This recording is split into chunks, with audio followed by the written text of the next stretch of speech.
अगर मैं बात करूं हल्के हल्के क्वेश्चन की, उसका समय चला गया है, अब तो एग्जाम नजदीक आ गया है।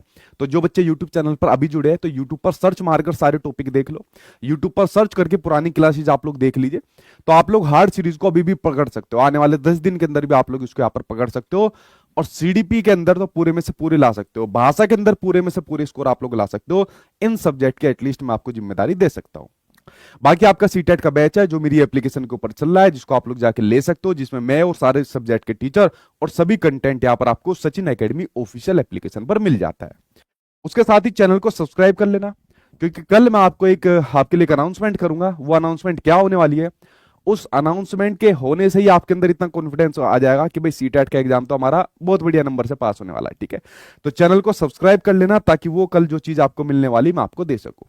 ये आपकी सीटेट की बुक्स है जिसको आप लोग अमेजोन या फ्लिपकार्ट पर जाके ले सकते हो, अपने नजदीकी दुकानों पर अब आपको जल्दी मिल जाएगी। ठीक है, सीडीपी की तो लगभग देश भर के ज्यादातर जगहों पर है, बाकी भी मिल जाएगी। तो भाई आप लोग इनको जाके ले सकते हो। अपने दुकान वालों से बोला करो कि सचिन सर की बुक लेनी है, थोड़ा सा जल्दी यार करवा दो, तो हमारे पास जल्दी आ जाएगा उसका। ठीक है, तो चलिए भाई क्लास की शुरुआत कर लेते हैं बड़ी पॉजिटिव एनर्जी के साथ। गुड इवनिंग सभी को गुड इवनिंग। मैं ठीक हूं, आई होप आप लोग सब ठीक होंगे। तो चलिए क्लास की शुरुआत कर लेते हैं। देखिए पहला क्वेश्चन आपके सामने क्या कहता है, निम्नलिखित में से कौन सा वृद्धि और विकास, यहां पर बात हो रही है आपके ग्रोथ एंड डेवलपमेंट की बात हो रही है। तो ग्रोथ एंड डेवलपमेंट वृद्धि और विकास का सिद्धांत यानी कि प्रिंसिपल है। देखिए पहला है सतत विकास, निरंतर विकास या कॉन्टिन्यूअस डेवलपमेंट। बिल्कुल ठीक बात है, विकास निरंतर चलने वाली प्रक्रिया होता है। विकास आपका मां के गर्भ से शुरू हो जाता है, कब्र तक चलता रहता है, वोम टू टोम चलता है। तो विकास निरंतर चलने वाली प्रक्रिया होती है, आपको पहली बात ये पता होती है। विकास अनिश्चित होता है, अनिश्चित नहीं होता भाई आपका, निश्चित होता है। अनप्रिडिक्टेबल नहीं होता भाई आपका, प्रिडिक्टेबल यहां पर होता है। देखिए जो बच्चे मुझसे यहाँ पर रेगुलर तौर पर जुड़े होते हैं, तो मैं कहता हूं आप टीचिंग एग्जाम की किसी भी पेपर के लिए आप लोग मेरे पास आइए, कंटिन्यू तौर पर क्लासेस लीजिए और आपका एग्जाम जरूर पास हो जाएगा। ठीक है, इतना मैं आपको भरोसा दिला सकता हूं, अगर आपने सही से मेहनत की होगी, सही से कंटेंट यहां पर पढ़ा होगा। बट मैं आपको ये नहीं बता सकता कि आपका स्कोर कितना आएगा। तो आपका जो मानसिक विकास है, क्योंकि मैं यहां सिर्फ आपके कॉग्निटिव डेवलपमेंट को ही चेक कर पा रहा हूं कि आपका मानसिक विकास है वो कितना हुआ है, ये मैं आपको बता सकता हूं। आपका एग्जाम पास है नहीं है, बहुत से बच्चों के कमेंट यहां पर आते हैं तो मुझे उनके नाम भी ध्यान आ गए, मैं बता सकता हूं इनका एग्जाम पास हो जाएगा। यानी कि मैं प्रिडिक्शन कर सकता हूं कि इन बच्चों का एग्जाम पास हो जाएगा, इनका नहीं होगा। बट कितने नंबर से पास होगा, कितने नंबर से फेल होंगे, सटीकता से नहीं किया जा सकता। ठीक है, क्या नहीं किया जा सकता, सटीकता से विकास का पूर्वानुमान नहीं लगाया जा सकता, लेकिन विकास का पूर्वानुमान यहां पर लगाया जा सकता है। विकास पूर्वानुमानित होता है, ये बात आपको समझनी है। तो इसने पूर्वानुमान होने की बात नहीं कही, प्रिडिक्शन होने की बात यहां पर नहीं कही। तीसरा अंतर संबंध का सिद्धांत भाई आपका होता है, एकीकरण का सिद्धांत आपका होता है। देखिए दोनों के दोनों सिद्धांत को समझिए। विकास के जब आयाम की आप बात करते हैं तो physical development, cognitive development, social development, emotional development, शारीरिक विकास, मानसिक विकास, सामाजिक और स्वयंगात्मक विकास। ये विकास के जो आपके आयाम होते हैं, ये चारों आयाम आपस में एक दूसरे से जुड़े होते हैं, एक दूसरे से अंतर संबंधित होते हैं और एक दूसरे को प्रभावित भी करते हैं, और एक दूसरे के साथ जो जुड़े होते हैं वो इंटीग्रेट तरीके से आप जुड़े होते हैं। कैसे जुड़े होते हैं, देखिए मैं आपके सामने यहाँ पर बोल रहा हूं और आपके सामने यहाँ पर लिख भी रहा हूं, तो मैं यहाँ पर अपना अपने यहाँ पर विकास के डोमेन का यूज कर रहा हूं, मैं शारीरिक विकास डोमेन का यहाँ पर यूज कर रहा हूं। भाई मेरा यहाँ पर लिख रहा हूं, जो मैं बोल रहा हूं मेरा शारीरिक विकास सही से हुआ या नहीं हुआ, लेकिन साथ के साथ मैं अपने मानसिक विकास का भी यहाँ पर यूज कर रहा हूं, क्योंकि जो कंसेप्ट मैं आपको सिखा रहा हूं वो कहीं ना कहीं मेरे मानसिक विकास के थ्रू यहाँ पर हुए। और मैं तो एज ए टीचर तो सामाजिक और इमोशनल डेवलपमेंट का भी साथ के साथ यूज करता हूं। सर बहुत बड़ी टेंशन है सर, हम बैच को नहीं ले पा रहे, हम दिव्यांग हैं। मैंने कहा चलो भाई आपको फ्री के अंदर यहाँ पर बैच दे देंगे। तो यहाँ पर विकास के जो चारों आयाम होते हैं एक दूसरे से अंतर संबंधित होते हैं, एक दूसरे को प्रभावित करते हैं, और जो आपस में अंतर संबंधित होते हैं वो इंटीग्रेट करके यहाँ पर होते हैं। कैसे इंटीग्रेट करके यहाँ पर होते हैं, विकास का एक आयाम दूसरे आयाम, तीसरे आयाम, चौथे आयाम सभी को प्रभावित कर सकता है आपका। ठीक है, तो ये भाई आपके सिर्फ इसमें ऑप्शन नंबर सेकंड आपका गलत था, बाकी पहला, तीसरा और चौथा ये आपके सामने सही हो जाएंगे। पहला, तीसरा और चौथा ये विकास के सिद्धांतों की यहां पर बात कर रहा है, जिसके बारे में आप लोग यहां पर बिल्कुल ठीक जा रहे हैं। चलिए बात करते हैं नेक्स्ट क्वेश्चन की। क्या कहता है नेक्स्ट क्वेश्चन, कि बच्चों की यह समझने की क्षमता कि संदर्भ के आधार पर, देखिए किसकी बात हो रही है, आपके संदर्भ के आधार की बात हो रही है, कॉन्टेक्स्ट के आधार की बात हो रही है, और बच्चों को हमें किसके अकॉर्डिंग पढ़ाना है, संदर्भ के अकॉर्डिंग पढ़ाना है। ये नहीं कि हार्ड जो आपके सामने मैं सीरीज लेकर आया हूं, मैंने दूसरे किसी टीचिंग एग्जाम के क्वेश्चन रख दिए, जो आपका सिलेबस है उसी के आधार पर मैंने नए नए क्वेश्चन यहां पर आपके सामने लिए। तो मैं आपको संदर्भ के अनुसार पढ़ा रहा हूं, कंटेक्चुअलाइज वे में पढ़ा रहा हूं, डी कंटेक्चुअलाइज वे में नहीं पढ़ा रहा। अगर मैं हार्ड सीरीज के अंदर किसी दूसरे टीचिंग एग्जाम के क्वेश्चन लाता और वो क्वेश्चन होता जो आपके सिलेबस के अकॉर्डिंग नहीं है, तो वो असंदर्भित हो जाता पढ़ाना। संदर्भित क्या होता है? जैसा सिलेबस, जैसा पढ़ा रहे हो उसी से जुड़े एग्जाम्पल बताओ, उसी से जुड़े आपके टीचिंग मेथड बताओ। तो संदर्भ के अकॉर्डिंग यहां पर बच्चों को पढ़ाना चाहिए। एनसीईआरटी 2005 ने तो इसकी आपके बात भी कही है। तो आपको बताना है कि बच्चे की यह समझने की क्षमता कि संदर्भ के आधार शब्दों के जो अलग अलग अर्थ हो सकते हैं, बिल्कुल हो सकते हैं भाई। जैसे उदाहरण के लिए जो आपके वित्तीय संस्थान होते हैं, ठीक है, उसके रूप में जो आपका बैंक होता है या नदी का किनारा, रिवर बैंक भी कह देते हैं। देखिए शब्द आपके सामने एक है बैंक, या तो आप लोग इसको कह लीजिए वित्तीय संस्थान के लिए यहां पर बैंक का यूज किया जाता है, या नदी के किनारे के लिए भी यहां पर बैंक का यूज किया जाता है, ठीक है। जैसे सपोज मैं आपके सामने एक वर्ड लिख देता हूं, एक शब्द यहां पर लिख देता हूं। मैंने आपके सामने एक शब्द लिख दिया बाबू। देखिए बाबू आप लोग अपने घर के अंदर अपने छोटे बहन भाइयों को भी बोल देते हैं, हमारे जो मम्मी पापा होते हैं वो भी बाबू यहां पर बोल देते हैं। और एक बाबू वो भी होता है जो रात के टाइम में यहां पर निकलता है, सोना बाबू वाला बाबू होता है। तो देखिए शब्द आपके सामने एक है, लेकिन अर्थ उसके यहां पर अनेक है। माँ बाप अपने बच्चों को बाबू बोल देते हैं, भाई अपने बहन को या भाई को यहां पर बाबू बोल देता है, और रात वाले जो निशाचर प्राणी है वो भी एक दूसरे को बाबू यहां पर बोलते हैं। तो शब्द एक है, अर्थ यहां पर अनेक है। तो यहां पर किस योग्यता को यहां पर दर्शा रहा है? क्या अति सामान्यकरण की बात हो रही है? देखिए आपको चीजों को जनरलाइजेशन कराना चाहिए, बच्चों को सामान्यकरण कराना चाहिए कि भाई देखो मैं आपको सीडीपी पढ़ा रहा हूं, और जो सीडीपी पढ़ा रहा हूं ना, ये आपके दूसरे जो आपके आगे टीचिंग एग्जाम्स आएंगे, जिनसे आपको जॉब मिलेगी, उसमें भी आपको हेल्प करेगा। तो यहां पर आपने चीजों का सामान्यकरण कर दिया, जनरलाइजेशन कर दिया कि एक जगह का जो आप लोग पढ़ रहे हो दूसरी जगह में भी आपने उसका इंप्लीमेंटेशन करना, उसका एप्लीकेशन करना यहां पर यूज कर दिया। लेकिन अति सामान्यकरण नहीं करना चाहिए। और देखिए अति तो हर चीज की, किसी भी चीज हो, अति खाना, अति पीना, अति सोना, अति तो हमेशा नेगेटिव होता है, ठीक है। ये बात समझ गए? तो अति सामान्यकरण की बात नहीं हो पा रही है। क्या ध्वन्यात्मक जागरूकता की बात हो रही है, यानी कि ध्वनियों की जागरूकता की बात हो रही है, फोनिम अवेयरनेस की बात हो रही है। फोनिम क्या होती है? फोनिम यानी कि जो आपका सवनिम होता है, सवनिम जो होती है भाषा या भाषा के अंदर जो आपकी साउंड होती है, ध्वनि होती है, उस ध्वनि की सबसे छोटी यूनिट आपकी फोनिम होती है। बट यहां पर फोनिम यानी कि ध्वनियों के बारे में बात नहीं की जा रही। यहां पर तो आपके सामने एक शब्द है जिसके अर्थ अनेक है यहां पर, और बच्चे के अंदर ये वाली योग्यता है। क्या यहां पर आपके सामने प्रैग्मेटिक अवेयरनेस की यहां पर बात हो रही है, यानी कि यहां पर आपके सामने व्यवहारिक योग्यता की बात हो रही है। देखिए प्रैग्मेटिक्स का मतलब होता है, व्यवहारिक योग्यता का मतलब होता है जैसा व्यक्ति, जैसी स्थिति, उसके अकॉर्डिंग यहां पर भाषा का यूज करना।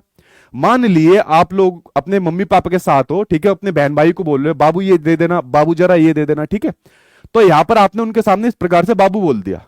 अगर यही बाबू आप रात में बोलते हो, बाबू आज तो तुम्हारी बहुत याद आ रही थी, तुम्हारे बिना मन नहीं कर रहा था, आज तो ऐसा लग रहा था तुम्हारे बिना खत्म हो जाऊंगा। तो अगर यही शब्द आप लोग अपने बहन भाई को, अपने मम्मी पापा को नहीं बोल सकते, वो कहेंगे यार ये तो पागल हो गया, इसके ऊपर तो बुखार चढ़ गया। तो आपने क्या काम करा? प्रैग्मेटिक्स का मतलब है जैसी स्थिति होती है उस स्थिति के अकॉर्डिंग जिस भाषा का, जिन शब्दों का यहाँ पर यूज किया जाता है वो आपका प्रैग्मेटिक्स यानी कि व्यवहारिक जागरूकता होती है। तो यहाँ पर देखिए बैंक के शब्द एक है, मीनिंग अलग अलग है। तो बैंक का कोई आपका यूज कर सकता है, आपके वित्तीय संस्थान के लिए यूज कर सकता है, कोई नदी के किनारे के लिए यहां पर यूज कर सकता है, ठीक है। तो यहां पर आपके प्रैग्मेटिक अवेयरनेस यानी कि व्यवहारिक जागरूकता के बारे में यहां पर आपको दर्शा रहा है। बाबू का यूज आप लोग अलग अलग संदर्भ में कर सकते हो, लेकिन वो आप सभी को पता है कि किस किस संदर्भ में कैसे कैसे किया जाता है, ठीक है। आप में से है कोई बाबू वाला? अपने मुंह से थोड़ी बताओगे, ठीक है। अगला है वाक्य विन्यास संबंधी जागरूकता। यहां पर देखा आपके सिंटेक्स की बात हो रही है कि जो वाक्य होता है, जो सेंटेंस होता है, उसका स्ट्रक्चर, उसका निर्माण किस प्रकार से आपके सामने होता है, ठीक है। मैं अपने बाबू को बहुत प्यार करता हूं, मैं नहीं करता, मैं बता रहा हूं, ठीक है। तो इसमें कर्ता क्या है, कर्म क्या है, क्रिया क्या है, वो सब आपके कौन बताएगा? वाक्य विन्यास बताएगा, सेंटेंस का स्ट्रक्चर बताएंगे कि सही प्रकार से लिखना। मैं अपने बाबू को बहुत प्यार करता हूं, पता चला प्यार की जगह नफरत लिख दिया, नाश हो जाएगा, ठीक है।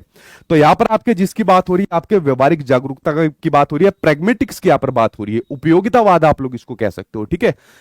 चलिए बढ़ते हैं नेक्स्ट क्वेश्चन की ओर। अगला क्वेश्चन आपके सामने स्क्रीन पर आ गया, एक दो के हाथ खड़े हुए देखने को मिल रहे हैं, कौन से है बाबू सोना वाले, ठीक है। चलिए एन दिव्या, वाह भाई। खुशबू कनौजिया, अरे मैं तो सोच रहा था दो तीन लड़कों के नाम खड़े होंगे, लड़कियों ने हाथ ज्यादा खड़े कर रखे हैं, ठीक है। चलो भाई देखो भाई, बाबू भैया देख लो। अगला क्वेश्चन देखते हैं, नेक्स्ट क्वेश्चन। आप लोग बाबू भैया तो नहीं कहते अपने बाबू को। नेक्स्ट क्वेश्चन आपके सामने स्क्रीन पर आ गया, क्या कहता है? नेक्स्ट बात करता है कि पियाजे के अनुसार निम्नलिखित में से कौन सा सबसे अच्छा समझाता है कि जो संज्ञानात्मक विकास है, कॉग्निटिव डेवलपमेंट है, उसके दौरान जो स्कीमा होता है वो कैसे बदलता है। देखिए स्कीमा, ये आप लोग अपने माइंड के अंदर जो कंसेप्ट बनाते हो ना, मान लीजिए अपने माइंड के अंदर आपने कंसेप्ट बना लिया, बाबू का कंसेप्ट बना लिया, अपने माइंड के अंदर आपने सीटेट का कंसेप्ट बना लिया, अपने माइंड के अंदर आपने फैमिली का कंसेप्ट बना लिया, टीवी का बना लिया, फुटबॉल का बना लिया, संगीत का बना लिया, पता नहीं अपने माइंड के अंदर हम लोग कितने कंसेप्ट बनाते हैं। तो यहां पर जो ये स्कीमा शब्द का यूज करा है, जो स्कीमा का कंसेप्ट दिया, ये इस प्रकार के कंसेप्ट के बिल्डिंग ब्लॉक्स होते हैं जो हमारे माइंड के अंदर कंसेप्ट बनाते हैं। उसी के लिए जीन पियाजे ने कह दिया कि भाई इसके लिए एक नया शब्द है आपका स्कीमा। तो हमारे माइंड के अंदर बहुत सारे स्कीमा हम लोग बनाते रहते हैं, जन्म से लेकर अभी तक पता नहीं कितने स्कीमा, कितने कंसेप्ट हमारे माइंड के अंदर है। और जो स्कीमा है ये कैसे बदलता रहता है संज्ञानात्मक विकास के दौरान, कौन सबसे बढ़िया दर्शाएगा पियाजे के अकॉर्डिंग, वो आपको बताना है। देखिए पहला ऑप्शन अगर आप लोग यहां पर देखोगे, जैसे जैसे बच्चे बड़े होते हैं स्कीमा अधिक कठोर और स्थिर होता जाता है। देखिए स्कीमा स्थिर कैसे हो जाएगा, स्कीमा में तो चेंज होता रहेगा। मान लीजिए आपको पता था कि जैसे हम लोग बड़े हो जाएंगे हम लोग अपने बाबू से प्यार करेंगे, मोहब्बत करेंगे, इश्क यहाँ पर करेंगे, और पता चला बाबू धोखा दे के भाग गया। तो आपने आपने क्या काम करा, अपनी स्कीमा को मॉडिफाई करा कि यार नहीं, बाबू जो होते हैं ना वो धोखेबाज भी होते हैं। तो आपने स्कीमा को मॉडिफाई यहां पर कर लिया। कुछ दिनों के बाद आपको मान लीजिए एक बाबू मिला और वाकई में आपसे प्यार करता था, उस टाइम पर आपने उसको धोखा दे दिया। तो आपने फिर अपने माइंड के अंदर जो स्कीमा बना रखा था बाबू से रिलेटेड, फिर उसको मॉडिफाई करा, नहीं नहीं यार सभी झूठे बेईमान नहीं होते, कुछ अच्छे भी यहाँ पर होते हैं। तो स्कीमा के अंदर तो यहाँ पर मॉडिफिकेशन होता रहता है ना, जो कंसेप्ट हम लोग अपने माइंड के अंदर बनाते हैं उसके अंदर चेंज होता रहता है ना। तो स्थिर तो नहीं होता कि नहीं भाई बाबू ने एक बार धोखा दे दिया तो दुनिया के सारे बाबू ही धोखेबाज है, ऐसी बात थोड़ी है भाई आपकी, ठीक है। अगला ऑप्शन आपके सामने बात करता है स्कीमा दूसरों के कार्यों की नकल और नकल के माध्यम से विकसित होता है। देखिए कुछ चीजों का हम लोग यहाँ पर नकल कर लेते हैं, जैसे मान लीजिए हमें अपनी मातृभाषा का स्कीमा बनाना है यहाँ पर, तो हमने उसको नकल करके बना लिया पर। लेकिन क्या सभी चीजों का स्कीमा हम अपने माइंड के अंदर बना लेते हैं नकल करके? नहीं, कुछ अनुभवों के आधार पर बनाते हैं। जैसे बाबू का अनुभव आप लोगों ने लिया होगा मान लीजिए, तो वो अनुभव के आधार पर आपने माइंड के अंदर स्कीमा बनाया, किसी दूसरे को कॉपी देखकर थोड़ी क्या था, नहीं उसका भी बाबू है मैं भी बाबू बनाऊंगा यहाँ पर, ठीक है। ऐसा लग रहा है क्लास सीडीपी की कम है, बाबू की क्लास ज्यादा हो गई है, तो थोड़ी बहुत नकल होती है लेकिन सारी नकल नहीं होती, ये भी आपका ऑप्शन गलत हो जाएगा। नेक्स्ट कहता है जैसे जैसे बच्चे अधिक अनुभव प्राप्त करते हैं, अनुभव किसका प्राप्त करते हैं, बाबू का अनुभव प्राप्त करते हैं, ठीक है, आज बाबू को ही ले लो भाई, और नई जानकारी को इंटीग्रेट करते, एकीकृत करते हैं, सभी बाबू बेईमान नहीं होते हैं। तो स्कीमा अधिक जटिल हो जाता है और आपके माइंड के अंदर स्कीमा जटिल हो जाएगा, यार हमारे वाला तो धोखा दे के भाग गया था, ये शरीफ मिल गया यार, ठीक है। और परिष्कृत यहां पर होता जाता है, नए नए तरीके से यहां पर इंफॉर्मेटिव होता जाता है, इंटीग्रेट यहां पर आप लोग करते रहते हो, स्कीमा के अंदर मॉडिफिकेशन यहां पर करते रहते हो। तो स्कीमा के दौरान जो यहां पर स्कीमा बदलता रहता है ना, उसका सबसे बढ़िया वर्णन ये आपको दिखा रहा है। देखिए स्कीमा पर्यावरण से प्रभावित नहीं होता है, गलत भाई, पर्यावरण से प्रभावित होता है। आपने देखा हमारा बाबू धोखेबाज था लेकिन दूसरे का बाबू अच्छा था, तो हमारा बाबू भी ऐसा क्यों नहीं हो सकता? तो बाबू पर्यावरण के अंदर आपका आ रहा है। तो स्कीमा जो होता है आपका हेरिडिटी यानी कि आनुवांशिकता, उससे भी प्रभावित होते हैं, और जो आपके एनवायरमेंट के अंदर जो जितनी भी चीज आपकी हेरिडिटी के अलावा होती है उससे भी प्रभावित होते हैं, ठीक है। बल्कि आनुवांशिक रूप से पूर्ण निर्धारित होते हैं, देखिए दोनों से होते हैं आपके। तो ऑप्शन नंबर 3 आपके सामने सही हो जाएगा, बाबू का नाश उठवा दिया आज आप लोगों ने। नेक्स्ट क्वेश्चन आपके सामने स्क्रीन पर आ गया, उसके ऊपर नजर डालते हैं, ठीक है। सर तो आप ही ना है बाबू का टॉपिक, ठीक है, नहीं मैं नहीं हूं भाई। अगला क्वेश्चन देखो सामने आपकी स्क्रीन पर, नजर डालो, मुझे छोड़ दो भाई इन चीजों से, ठीक है, मुझे अपना जो काम है वो करा लेने दो। शिक्षक जो होता है निर्माता होता है, तो मैं आपका निर्माण यहां पर कर रहा हूं, मुझे बाबू के चक्कर में मत पड़ाओ, ठीक। नेक्स्ट क्वेश्चन आपके सामने स्क्रीन पर आ गया, ऐसी आप लोगों से जान बचाई जाएगी वरना तो नाश ठा दोगे। अगला क्वेश्चन आपके सामने भावनात्मक विकास। देखिए इमोशनल डेवलपमेंट की बात हो गई है, किसकी बात हो रही है? इमोशनल डेवलपमेंट की बात हो रही है आज की डेट के अंदर। चाहे बच्चे की फैमिली ले लीजिए, चाहे बच्चे का स्कूल ले लीजिए, चाहे सामाजिक तौर पर कहीं भी ले लीजिए, बच्चे का इमोशनल डेवलपमेंट जो हो रहा है सबसे कम हो रहा है। बच्चे के अंदर इंटरपर्सनल स्किल सबसे कम हो रही है, दूसरों को समझने की योग्यता सबसे कम हो रही है। मान लीजिए इमोशनल डेवलपमेंट क्या होता है? जिसको अपने इमोशन पर कंट्रोल करना आ जाता है, ये भी आपका विकास का एक आयाम है। तो आपको किस जगह पर किस परिस्थिति के अनुसार किस इमोशन का यूज करना है, ये आपके इमोशनल डेवलपमेंट को यहाँ पर दर्शाता है। इससे पहले की क्लासेज में मैं आपको बता चुका हूं। तो इमोशनल डेवलपमेंट में जो आत्म नियमन है, जो यहाँ पर आपका सेल्फ रेगुलेशन है, अपने आप को रेगुलेट करना कि भाई मुझे किस जगह पर किस इमोशन का यहाँ पर यूज करना है। मान लीजिए मुझे अपने बाबू के सामने इमोशन का यूज करना है तो लव वाले इमोशन यूज करना है, मेरे घर वालों के सामने इमोशन का यूज करना है तो लव वाला करना है, एंग्री वाला भी करना है। क्योंकि उस बाबू के सामने एंग्री वाला करोगे छोड़ के भाग जाएगा। तो किस जगह पर किस इमोशन का किस समय का यूज करना होता है, ये आपका इमोशनल डेवलपमेंट आपको बताता है, जो आपको सेल्फ रेगुलेट करने में यहाँ पर आपको बहुत हेल्प करता है। तो किस जो आत्म नियमन है, जो सेल्फ रेगुलेशन है, ये किस विकासात्मक चरण के दौरान उभरने की सबसे अधिक संभावना होती है। देखिए जो इमोशनल डेवलपमेंट का जो आपका सेल्फ रेगुलेशन होता है ना, जो उभरना शुरू होता है, वो उभरना शुरू होता है बाल्यावस्था के अंदर उभरना शुरू होता है, वो किशोरावस्था के अंदर भी चलता है और प्रौढ़ावस्था तक भी आपका जाता है, लेकिन उभरना आपका बाल्यावस्था के अंदर शुरू होता है। तो देखिए इन्फेंसी स्टेज के अंदर तो बच्चों को इमोशनल डेवलपमेंट नहीं होता। 2 साल तक का बच्चा है, आपने उसको गोदी में लिया, आपके ऊपर सूसू कर देगा। आपने उसको गोदी में लिया, कोई भी बात नहीं, रोना यहां पर शुरू कर देगा, ठीक है। तो छोटे बच्चे के अंदर इमोशनल डेवलपमेंट नहीं होते भाई आपके। लेकिन जैसे बच्चा बाल्यावस्था के अंदर पहुंचता है, और देखिए 2 बाल्यावस्था है आपके सामने, अर्ली और लेटर दे दी, तो मैंने कहा बाल्यावस्था के अंदर शुरू हो जाता है तो आपका अर्ली चाइल्डहुड हो जाएगा, यानी कि प्रारंभिक बाल्यावस्था हो जाएगा। उत्तर में भी होता है, किशोरावस्था में भी होता है, इसके बाद भी होता है कि बच्चे आप ये जानना शुरू कर देता है मुझे किस जगह पर किस इमोशन का यहाँ पर यूज करना होता है, ठीक है। तो आंसर नंबर किसके साथ चले जाओगे, आंसर नंबर सेकंड के साथ आप लोग यहाँ पर चले जाओगे। चलिए बात करते हैं नेक्स्ट क्वेश्चन की। नेक्स्ट क्वेश्चन आपके सामने स्क्रीन पर आ गया, क्या कहता है नेक्स्ट क्वेश्चन, उसके ऊपर हम लोग यहाँ पर नजर डाल लेते हैं, ठीक है। नेक्स्ट क्वेश्चन आपके सामने बात करता है कि जो किशोरावस्था होती है, यानी कि जो आपके सामने यहां पर एडोलसेंस होती है, किशोरावस्था होती है, तो किशोरावस्था के दौरान विकास में जो तेजी होती है, उस तेजी की विशेषताएं निम्नलिखित में से कौन सी है। देखिए बात हो रही है ऊंचाई और वजन, यानी कि हाइट और वेट में लगातार क्रमिक वृद्धि होती है, जी नहीं, ऊंचाई और वजन में तेजी से वृद्धि होती है विशेष रूप से किशोरावस्था के शुरुआत में। और शुरुआत में किसकी वजह से तेजी से वृद्धि होती है, वो होती है आपकी प्यूबर्टी की वजह से, वय संधि की वजह से, जो प्यूबर्टी यहां पर स्टार्ट हो जाती है। ऊंचाई में महत्वपूर्ण बदलाव के बिना मांसपेशियों में वृद्धि, जी नहीं, ठीक है, महत्वपूर्ण बदलाव तो होंगे। यौवन शुरू होना, यानी वही प्यूबर्टी की यहां पर बात हो रही है, ठीक है, प्यूबर्टी की यहां पर बात हो रही है, उसकी वजह से यहां पर इस प्रकार की वृद्धि आपके बच्चे के अंदर देखने को मिलती है, किशोरों के अंदर यहां पर आपके देखने को मिलती है। देखिए जो यहां पर वृद्धि और विकास की बात हो रही है, सबसे ज्यादा वो होती है आपकी शैशवावस्था के अंदर होती है, लेकिन शैशवावस्था आपके ऑप्शन में नहीं था। शैशवावस्था के अलावा जो आपकी प्रारंभिक बाल्यावस्था थोड़ी कम होती है, ठीक है, उसके बाद उत्तर बाल्यावस्था के अंदर बिल्कुल ही रुक जाती है, और किशोरावस्था के अंदर एकदम तेजी से होती है।